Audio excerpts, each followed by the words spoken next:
மகரம் ராசி அன்பர்களுக்கு என்னுடைய பணிவு கலந்த அன்பான வணக்கத்தை தெரிவித்துக் கொள்கிறேன். நாம் இந்த பதிவில் பார்க்கவிருப்பது இந்த வார ராசி பலன்கள். மே மாதத்தின் 2வது வாரத்தில் திருக்கணித பஞ்சாங்கப்படி நவகிரகங்களின் சஞ்சாரத்தை பார்த்தால் சூரியன் மேஷ ராசியில் அமர்ந்திருக்கிறார். 14ஆம் தேதி ரிஷபத்திற்கு இடம் மாறுகிறார். செவ்வாய் மீன ராசியில் இருக்கிறார். புதன் வக்ர நிவர்த்தி அடைந்து மேஷ ராசியில் அமர்ந்திருக்கிறார். ரிஷபத்தில் குரு சஞ்சரிக்கிறார். சுக்கிரன் மேஷ ராசியில் சஞ்சரிக்கிறார்.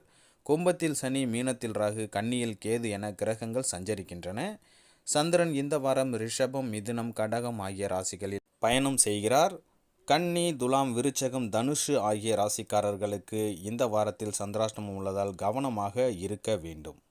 இந்த வார கிரகங்களின் சஞ்சார கூட்டணி பார்வைகளால் மேஷம் முதல் மீனம் வரைக்கு உண்டான 12 ராசிக்காரர்களுக்கும் யாருக்கு அதிர்ஷ்டம், யாருக்கு பண வரவு, யாருக்கு சுப விரய செலவுகள் உண்டாகும் என்பதை இந்த பதிவில் இப்போ நம்ம பார்க்கலாம். வீடியோவை ஸ்கிப் பண்ணாமல் கடைசி வரைக்கும் பாருங்கள்.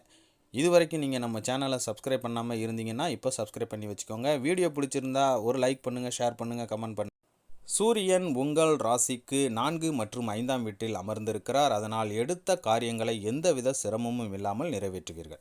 வெளிவட்டாரங்களில் உங்கள் செல்வாக்கு அதிகரிக்கும். நீங்கள் செய்யும் நல்ல காரியங்களால் உறவினர்களும் நண்பர்களும் உங்களை பாராட்டுவார்கள். சந்திரனின் இடப்பெயர்ச்சியால் புதிய முதலீடுகள் செய்வீர்கள். கூட்டு தொழிலில் சிறப்பான முன்னேற்றத்தை கொண்டு வந்து சேர்க்கும். செவ்வாய் 3ஆம் இடத்தில் அமர்ந்திருக்கிறார். அதனால் கமிஷன் வியாபாரம் சிக்கலான நேரத்தில் கை கொடுக்கும். ஐடி ஊழியர்கள் அபரிவிதமான லாபத்தை பெறுவீர்கள். போட்டி பந்தயங்கள் திருப்திகரமாக இருக்கும். புதன் 4ஆம் இடத்தில் இருக்கிறார். அதனால் தொழில் துறையில் மாற்றத்தை கொண்டு வருவீர்கள். தொழிலாளர்களின் ஒத்துழைப்பு உங்களுக்கு பூரணமாக கிடைக்கும். அரசாங்க ஊழியர்கள் நல்ல பெயர் எடுப்பீர்கள்.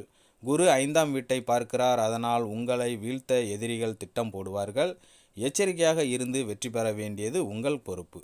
சுக்கிரன் 4ஆம் இடத்தில் அமர்ந்திருக்கிறார். அதனால் சுப நிகழ்ச்சிகளால் வீட்டில் மகிழ்ச்சி பொங்கும்.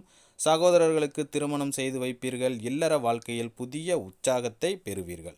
சனி 2ஆம் வீட்டில் அமர்ந்திருக்கிறார். அதனால் வெளியூர் பயணங்களின் போது பணத்தை பத்திரமாக வைத்திருக்க வேண்டும்.